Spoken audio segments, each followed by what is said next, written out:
Alright, hello everyone, welcome back. Today we're going to be talking about 2D kinematics and how to solve 2D problems with motion. So, first thing we'll talk about is these are the three kinematics equations we used before, and every time we do a problem, we'll have to break up the problem into its x direction and its y direction. So, these are just the same equations, but as we talked about before, when we're on Earth in free fall, the gravity will replace the acceleration, and everywhere there's x, it'll just be y. So you can't do a problem where you're not in the same plane of motion, and usually, in most cases, it'll be easiest to break up into x and y so that you can solve for different variables. So we'll do an example and how to kind of go about working through problems. So we have Bob kicks a football with an initial velocity of 20 meters per second at an angle of 30 degrees from the ground. The football lands in the stands 5 meters higher than the field. Determine how far horizontally the ball traveled, assuming air resistance is negligible. Okay, so first off, let's just write what we have. So we have our velocity initial is equal to 20 meters per second. We have some angle that's 30 degrees, and we have this 5 meters higher from the field. So what is this value going to represent, this 5 meters higher? Well, I think it'll be easiest to understand if we just draw a little picture. So we'll say this is the ground level, and the ball is initially kicked at 20 meters per second at this angle right here. This is theta. And I'll keep this all actually in symbols here. So this will be the V naught. And so this ball is going to travel up and then come down and land at this final position, which is 5 meters higher right here. So this is going to be from the starting position at ground level 0 to 5 is this change in y. So this change in y is going to be equal to 5 meters. Alright, so we have these little bits of information, and we need to figure out the change in x, how far it traveled horizontally. So this distance right here will be the change in x. So how are we going to figure this out first off?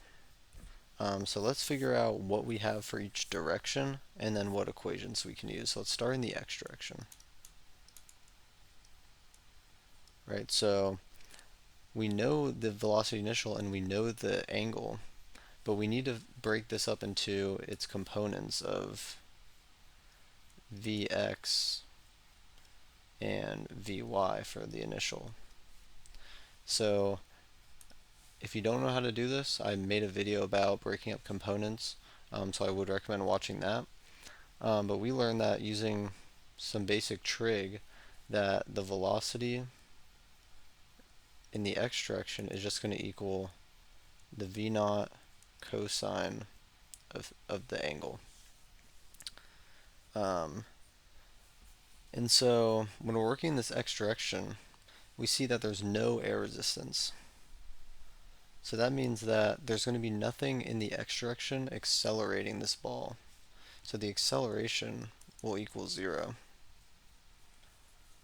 And so since acceleration equals 0, if we know that acceleration, I'll just write over here, equals the change in velocity over time, if the acceleration is equal to 0, the change in velocity also has to be 0. So this initial velocity will also equal the final velocity in the x direction.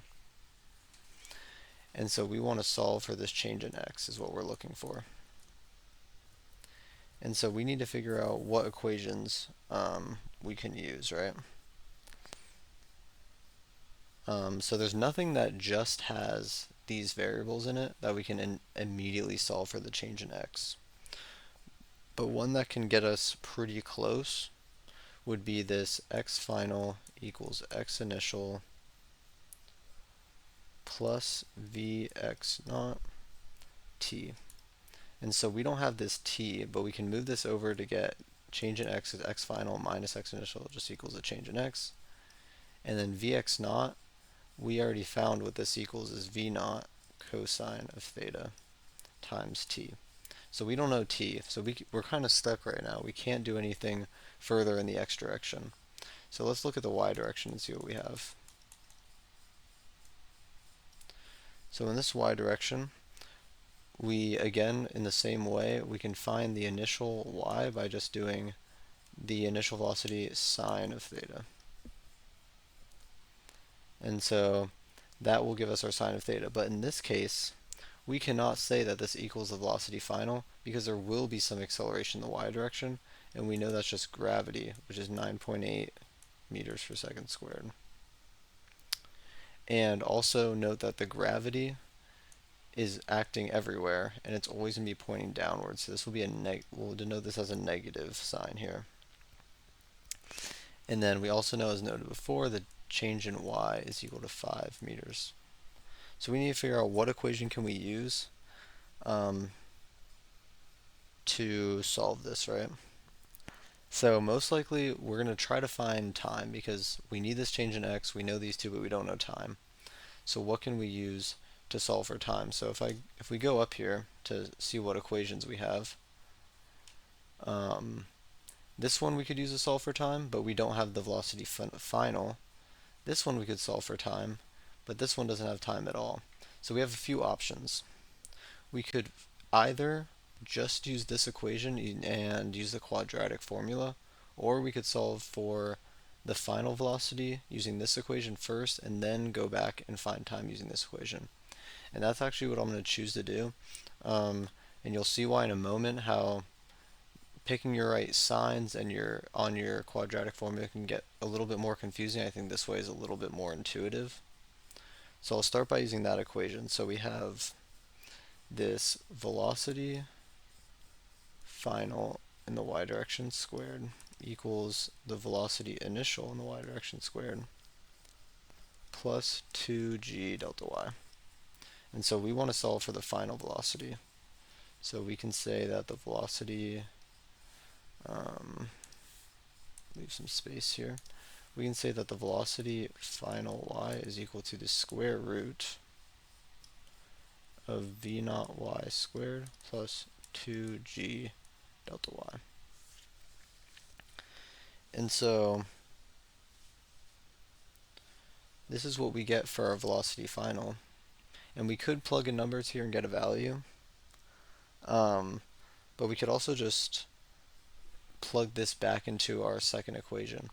And something important here is we want to find this final velocity, but this could also be plus or minus. This could be like a plus or minus here. So which one do we want to use? And if we think about it, there's going to be 2 points where this velocity final is at this change in y, and it'll be right here and at right here. So when it's right here, the velocity in the y direction is still going up, but at right here, the velocity in the y direction is going down. So that's why it's important that we use a negative right here on the square root. So I'm going to scroll down to give a little more space. So now we have this velocity final, and so we also have this equation that we can plug this back into, a velocity final in the y equals velocity y initial plus the gravity times time. And so now if we plug this whole part into here, we get negative square root of v naught y squared plus 2g delta y equals vy naught, which we also know what this is. And I'll probably solve for this before just because it's going to get a little messy if we plug in a bunch of variables there.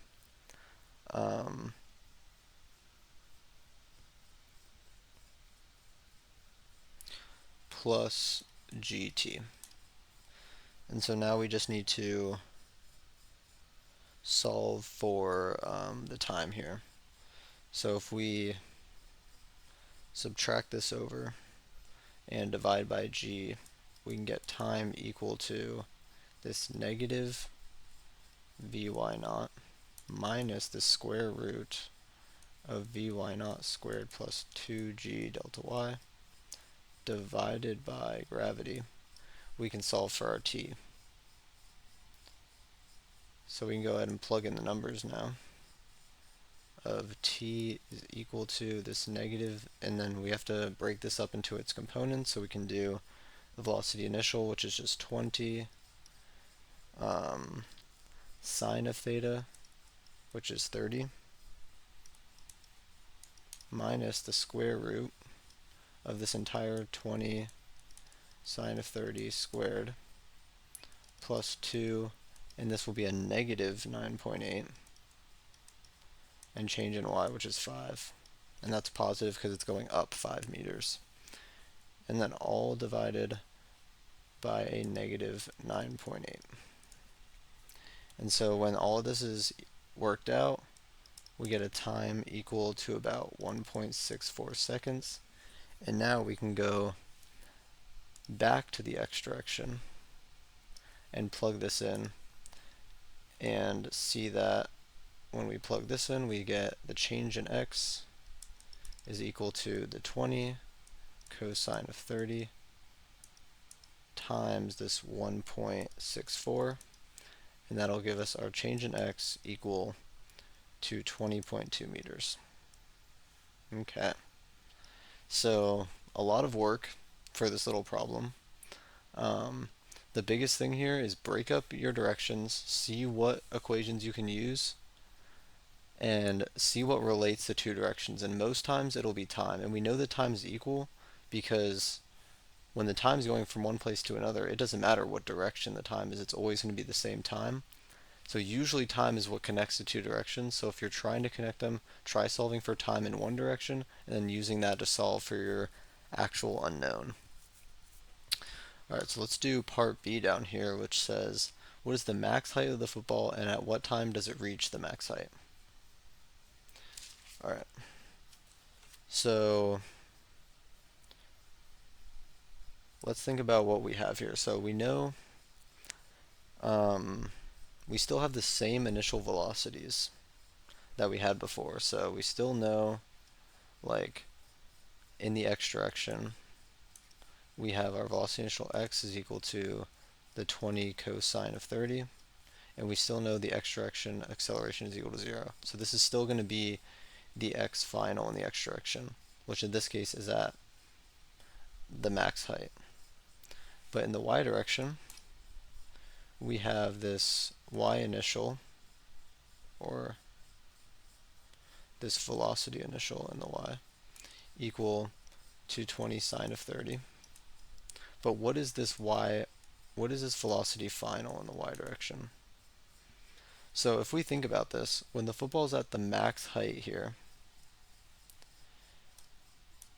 the acceleration is pulling down on it. It's going up, up, up, up, up, up, up until it reaches the max, and then it starts coming back down. So at this instant of the max height, there is no velocity going up or down for that split second. So we can say that the velocity final is equal to 0. And then we still have gravity, which is a negative 9.8. And we're trying to find what is this max height. So what is the change in y here is the question. So if we go back to our equations, we have v initial, v final, and gravity. So if we look back at our equations, this has v initial, v final, and gravity, and all we need is the change in y. So we can just use just that equation to solve this. So if we have v y final squared equals v y initial squared plus 2g delta y, we can rearrange this by subtracting to this side and dividing by 2g, so that our change in y is the v y final squared minus the v y initial squared divided by this 2g. And so if we go ahead and plug in all of our values, we can get the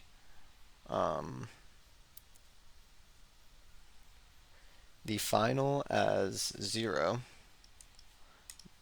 squared, I guess, minus the initial, which is the 20 sine of 30, squared all over 2 times a negative 9.8. And this will get a change in y of about 5.102 meters. And so, okay, so then what is the time? So we can go back and see, now that we have all this information, we see that this first equation is pretty simple. We have final, we have initial, we have gravity. We can easily solve for time there. And so if we use the VYF equals VY naught plus GT, we can rearrange this as time equals the Vy final minus Vy initial over gravity, which is just going to be 0 minus this 20 sine of 30 over a negative 9.8, which will give us a time equal to 1.02 seconds. And notice here that this time is not just half of this. And if we had a situation where the ball started and ended at the same time, then this time might be, well, it would be half at the peak of its height. But since it's landing somewhere higher, it's being cut off short, so that this time can't just be half. So you'll have to be careful and actually solve for the time in this case. So hopefully that helps. Hopefully that's not too much writing. If you have any questions, feel free to comment down below, and have a good one.